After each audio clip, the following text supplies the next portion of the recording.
د پښتونخوا سیمه ډیره مردم خیزه سیمه ده. دې سیمې په خپله غیږه کې داسې پیغلې او زلمي زیږولي چا چې د ژوند په هر میدان کې خپل صلاحیتونه په ګرده نړۍ منلي دي او د ټول پښتون قام شملۍ اوچته کړې ده.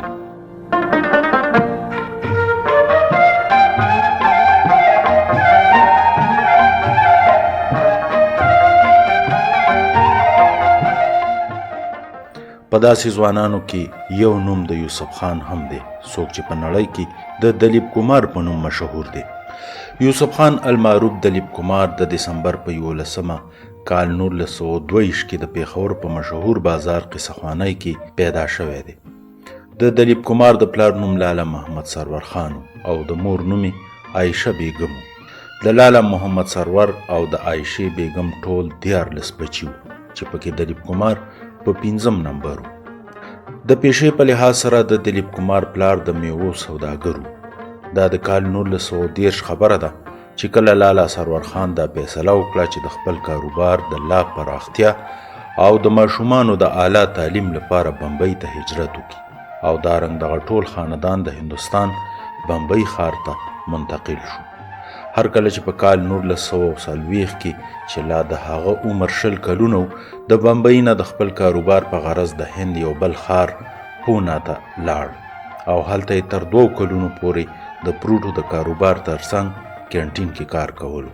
پوره 2 کلونه پس چې کله هغه واپس بمبئی کې خپل کور ته راغی نو پلار یې ورته د کاروبار کولو لپاره پیسې ورکړي او لږه موده پس هغه د هندوستان د یو مشهور سیلګرۍ مقام نینیتال ته لاړ او هلته یې د کینټین کار پیل کو. دا هغه نینیتال دی چرته چې د یوسف خان سره د هندوستان یو مشهوره اداکاره او د بمبئی ټاکیز مالکه دیوی کرانی ملاقات وشو. ویل کېږي چې دیوی کرانی نینیتال ته د خپل راتلونکي فلم لپاره د لوکیشن په لټون کې وه. د هغې سره د فلم جګپوړي ډایرکټران او پوره یو ټیم موجود او د ډیر مصروفیت باوجود یوسف خان د خپل حسن او ښکلا په اثر هغه دې ته مجبور کړه چې هغې سره ملاقات وکړو او هغې یوسف خان ته خپل کارډ ورکړو. دیوی کرانی د یوسف خان د ښکلا او قد کارټ نه ډیره متاثره شوه او هغه ته یې وویل چې کله هم بمبئی ته راغلی ما سره ضرور ملاقات وکړه. دا هغه وخت چې د یوسف خان ټوله توجه په خپل کاروبار پورې وه. نه خو د هغه فلمونو کتلو سره شوق و او نه په فلمونو کې د کار کولو څه اراده یې وه. خو بیا هم هغه د دیوی کرانی کارت د خپل ځان سره سنبال کړ او څه موده پس کله چې هغه د نینیتال نه بمبئی ته راغی نو د بمبئی ټاکیز دفتر ته ورغی. هر کله چې هغه د دیوی کرانی سره ملاو شو نو ویل کېږي چې په دغه ملاقات کې دیوی کرانی یوسف خان ته په بمبئی ټاکیز کې د کار کولو لپاره یو اګریمنټ ورکړو او په هغه وخت کې ورته د 12,500 روپو د تنخواه افر وکړو.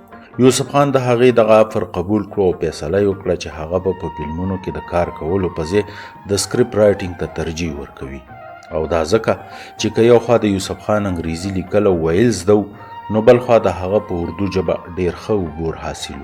خو دیوی کرانی یوه دوراندیش ښځه وه او هغې ته معلومه وه چې د یوسف خان اصلي جوهر خو به په سکرین راښکاره کیږي او آخر همداسې وشو او دیوی کرانی یوسف خان په اداکارۍ کولو راضي کو.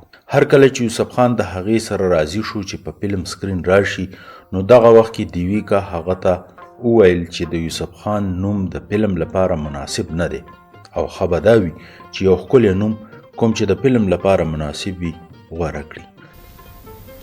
पिटाई के डर से मैंने ये नाम रखा. पिटाई? हाँ. मेरे वालिद क़िबला मरहूम अल्लाह उनको बख्शे वो फ़िल्मों के सख्त मुखालिफ थे और उनके अज़ीज़ दोस्त एक लाला बशीशरनाथ थे जिनके साहिबजादे पृथ्वीराज कपूर भी फिल्म एक्टिंग किया करते थे और वो अक्सर बशीशरनाथ जी से बड़ी शिकायत करते थे कि तुमने ये क्या कर रखा है कि तुम्हारा इतना नौजवान और सेहतमंद लड़का देखो ये क्या काम करता है. तो मैं जब फिल्म में आया तो मुझे वो तनकीद और वो पठान आदमी से गुस्सावर तबीयत थी उनकी, खौफ भी था कि ये जब इनको मालूम होगा तो नाराज़ बहुत होंगे.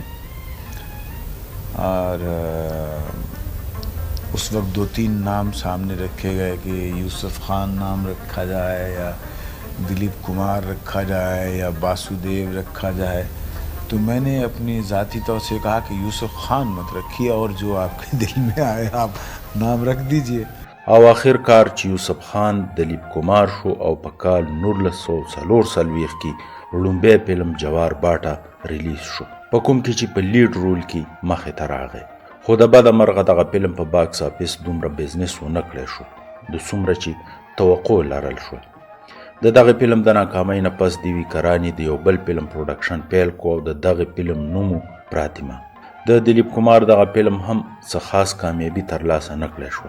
د دې نه پس د نیتن بوس نومي سکرپټ رایټر یو فلم میلن کې دلیپ کمار ته چانس ورکړی شو، خو دغه فلم هم د ریلیز نه پس په باکس آفیس دومره هټ نه شو څومره چې توقع لرل شو.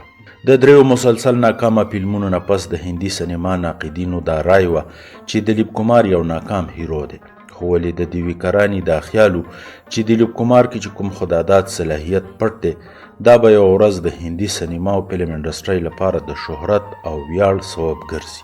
اگر چې په دغه وخت کې دلیپ کمار د مسلسل ناکامیو له وجې د پریشانۍ سره مخ و، خو هغه خپله حوصله په ځای کړه او د بریالیتوب لپاره یې د لا زیات محنت کولو اراده وکړه.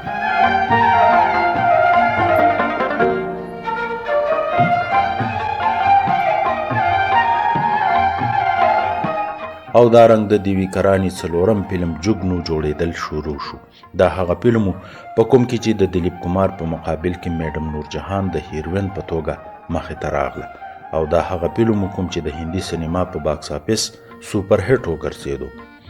د جگنو د شاندار کامیابۍ نه پس د ناقدینو خولې بندې شوې او د دلیپ کمار په هکله دا ویل شو چې دا سړی د هندي سینما رجحان ساز اداکار دی. जुगनू मालूम होता इसका स्क्रू ढीला है. जुगनू? किसका नाम है जुगनू? किसने पुकारा जुगनू? कहाँ है जुगनू? हमारा नाम जुगनू है. क्यों? ओह, हमारी मंगेतर का भी नाम जुगनू. د جگنو فلم هدایتکار شوکت حسین رضوی و. که یو خوا د جگنو فلم د کامیابۍ نه پس د هدایتکار ته بې پناه شهرت حاصل شو، نو بل خوا د دلیپ کمار د حسن او ښکلا، مدهم لهجې او مناسب قد کاټ په وجه د هندوستان په لکونو جینکۍ د دلیپ کمار په اداګانو مینې شوې.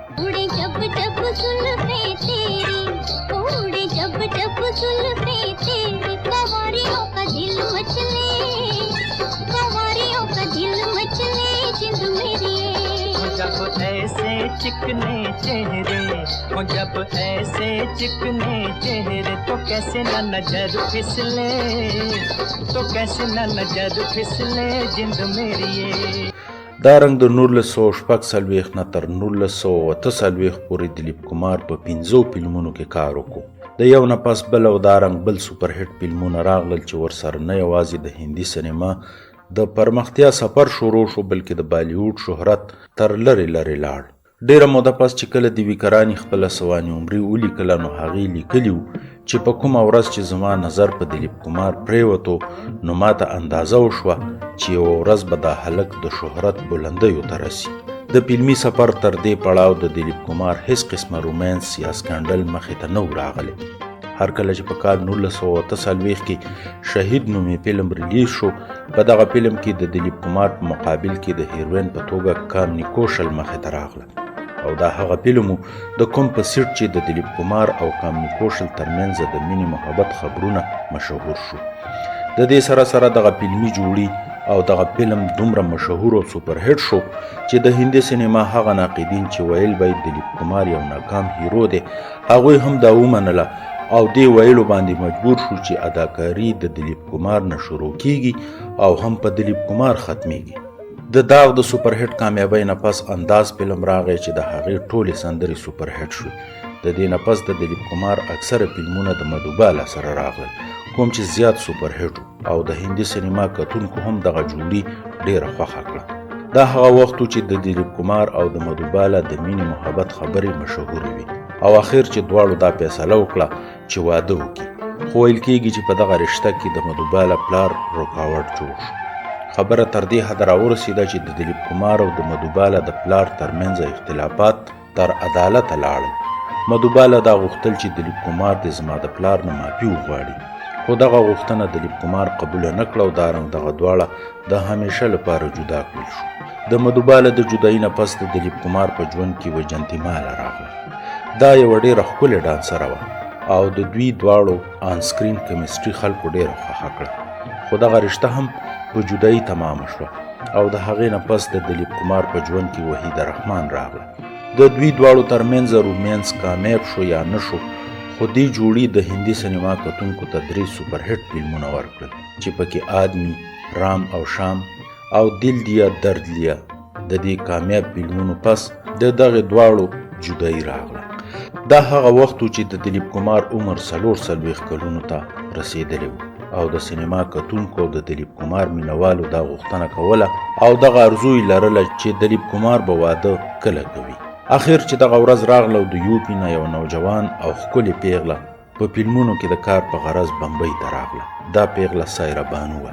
د دغه 22 کلنې ښکلې جینۍ ملاقات د 44 کلن دلیپ کمار سره وشو او د اولې ورځې نه دواړو د همیشه لپاره د یو کېدو لوز وکړو. دارنګ سایره بانو په حقیقي ژوند کې د دلیپ کمار لیډینګ لیډي جوړه شوه او په کال 1966 کې دغه دواړو واده وکړو. سایره بانو او دلیپ کمار په خپل ژوند کې ډېر خوشحاله و، خو د قسمت کارونه و چې د دغه دواړو اولاد ونه شو. 15 کلونه پس چې دلیپ کمار حیدرآباد ته د کرکټ میچ کتلو لپاره تللی و، هلته د یوې ښځې سره ملاقات وشو چې د هغې نوم اسما رحمان و. خبره تر دې راورسېده چې د دلیپ کمار او سایره بانو جدایي راغله او د اسما رحمان سره د دلیپ واده وشو. خو دغه رشته تر ډېرې مودې کامیاب پاتې نه شو او د اسما رحمان د بې وفایۍ په نتیجه کې دغه تړون په بیلتون بدل شو. دلیپ کمار په خپله سوانح عمرۍ کې لیکلي دي چې دا واده د هغه د ژوند تر ټولو نه غټه غلطي وه او دا هم لیکي چې دا د سایره بانو مهرباني او مینه وه چې زه یو ځل بیا په خپل ژوند کې شامل کړم.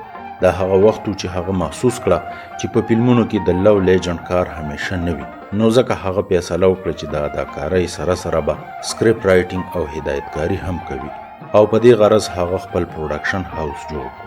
ګنگا جمنا هغه سوپر هټ فلم په کوم کې چې دلیپ کمار د اداکارۍ سره سره د خپل هدایتکارۍ هنر هم په خلکو ومانه. د هندي سینما یو مشهور نوم امیتابh بچن د دغه فلم په هکله څه داسې وایي.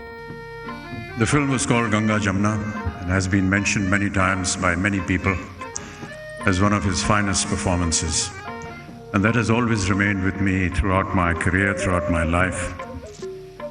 Particularly so because for someone that was born in Allahabad, in Uttar Pradesh, it was very difficult for me to imagine how someone that did not come from Uttar Pradesh, did not come from Allahabad, was able to pronounce, enact all the nuances that were required in the language of Awadhi that was spoken in Ganga Jamna. دلیپ کمار همیشه د هندوستان د معاشري او د هغوی د بدلون په هکله په خپلو فلمونو او لیک کې جوت ځای ورکړی دی.